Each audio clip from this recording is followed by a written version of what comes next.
Well, good morning, or afternoon, or whatever. Hi, I'm not dead. However, as it turns out, swapping a new engine into a car takes a lot of work. So, yes, we're back in my Miata. Since you've last seen it, the viewer, it has some new wheels, which are off a, I believe, 40th anniversary 2006 Mustang, which gives it, you know, wider stance. The offset's set out a bit more.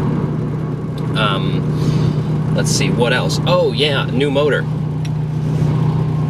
We now have a 2.5 liter Ford Mazda motor found in the Ford Mondeo, Mazda CX-7, Ford Escape, Ford Fusion, pretty much any Ford or Mazda product that came with a 2.5. Also the Mazda 6. So what that has given us is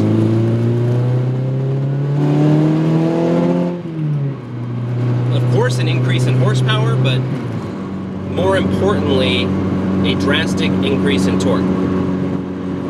So the stock motor made 170 horsepower and about 130, 140 pounds-feet of torque, depending on who you ask. We are now making about 210 of each horsepower and torque, give or take. It's not been dynoed yet, excuse me, but we are on the final stages of tuning, so that time will come soon. I just thought I'd give you a short but sweet, in a different format, sorry, Matt Farah,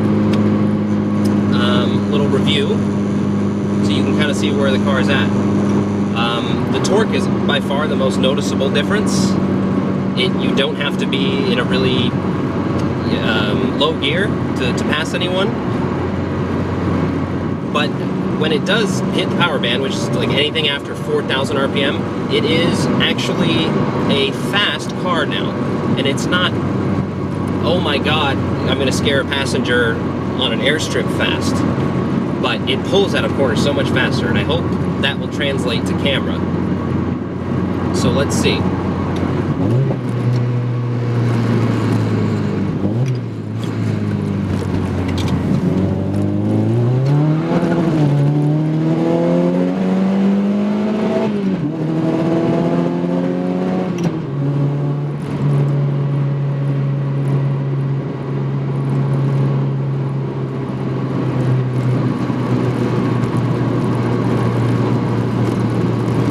To add, it also has a 4-to-1 header and what they call a stage 1.5 cam.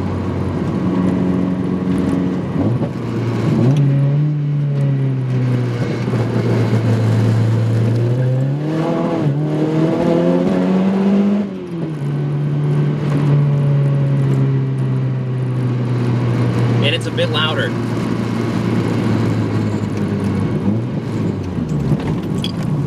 Yikes, I need to fix that.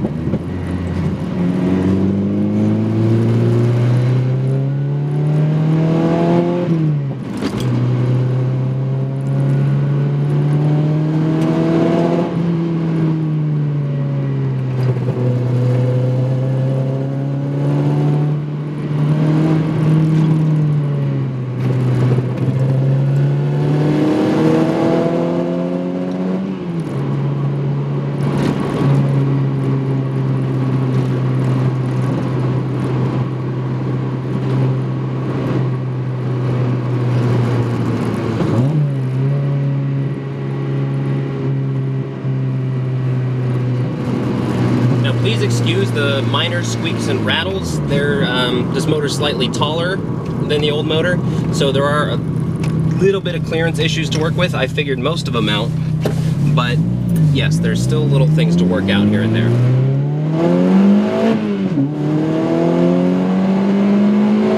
60.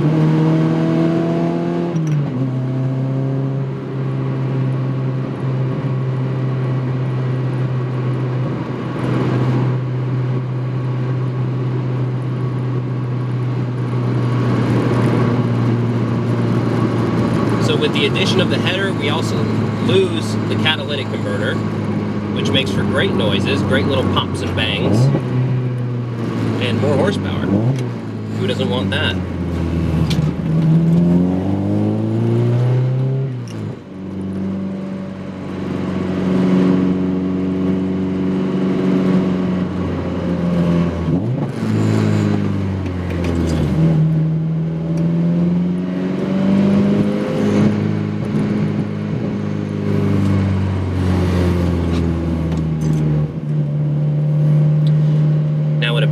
have an apocalyptically slow Toyota. Wow, that's really slow. Camry in front of us, so maybe we should, or no, that's where you're going? Wow.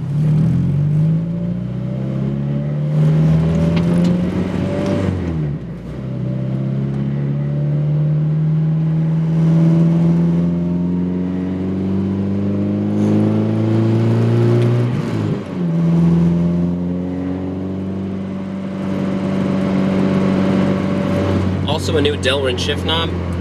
They're nice. They don't get too hot and they don't get too cold, so they look like a light bulb, but they work.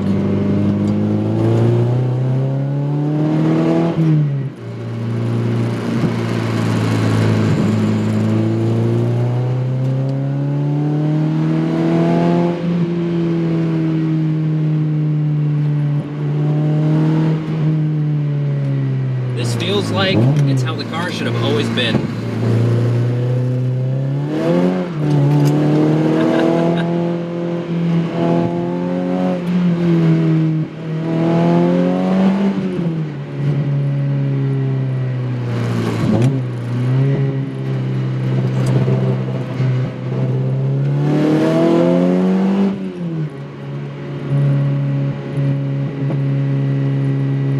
Now, am I happy with this choice overall? Yeah, I mean, completely. Quiet.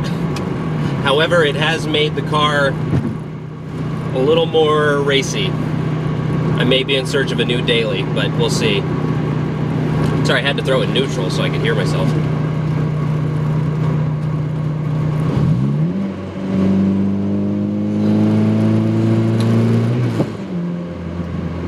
And so what kind of fast straight line speed are we talking? Well, we're talking like stock newish WRX fast. The car's about 2350 in weight. This is the, you know, non-traction control, non-air conditioning model. It's pretty much the lightest NC Miata you're gonna get.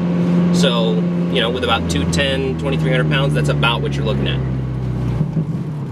But with, honestly, and I've driven WRXs, it's so much more nimble. I mean, just the way it changes direction, you can't really compare it.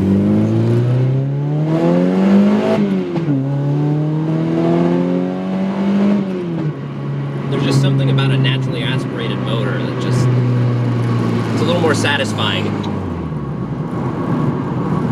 You work for it a little more.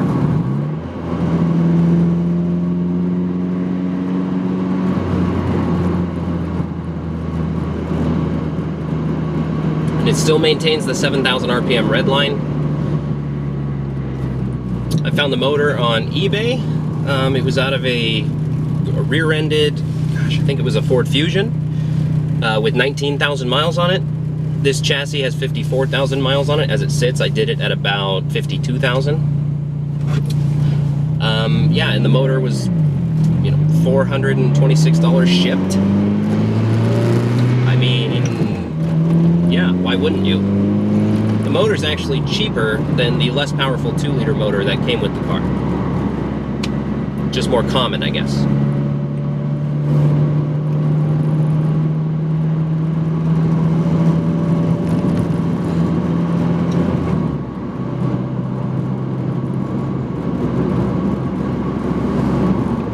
What else? Oh, in the last video I said that my steering wheel was too big, and it was, so I got a smaller one. This is an OMP Targa, 330 millimeter. I like it. I like it a lot, actually. I just wish it was a little more dished, because it's still, I still have to sit kind of close to be on top of the wheel the way I want to be.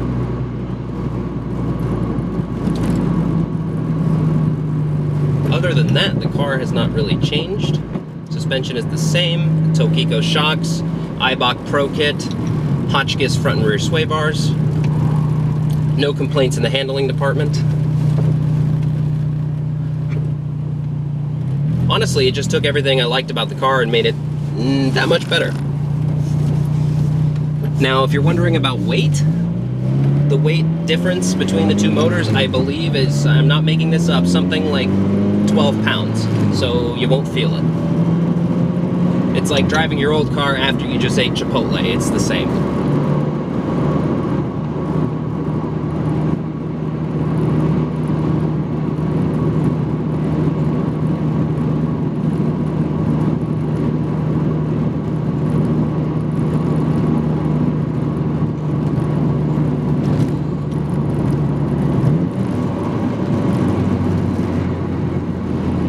as we get back into town now, yeah, I'll kind of wind it to a close, but if anyone out there is wondering about this swap, it's fairly straightforward. You actually use most of the stuff from the 2-liter, and I mean, there's no subframe modifications or anything crazy like that. You can get different motor mounts that, you know, account for the difference in height. I didn't, and everything still seemed to fit fine. Had to get creative on a few parts, but nothing horrible.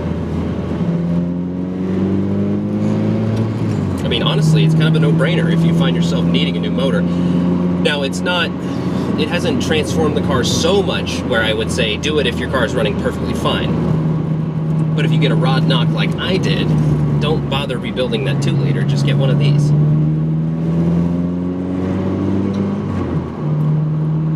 Alright guys, thanks for watching. Not sure about the new format. If you like it, let me know. We can do more of it, or we can go back to the old stuff with all the editing. So, yeah, bye.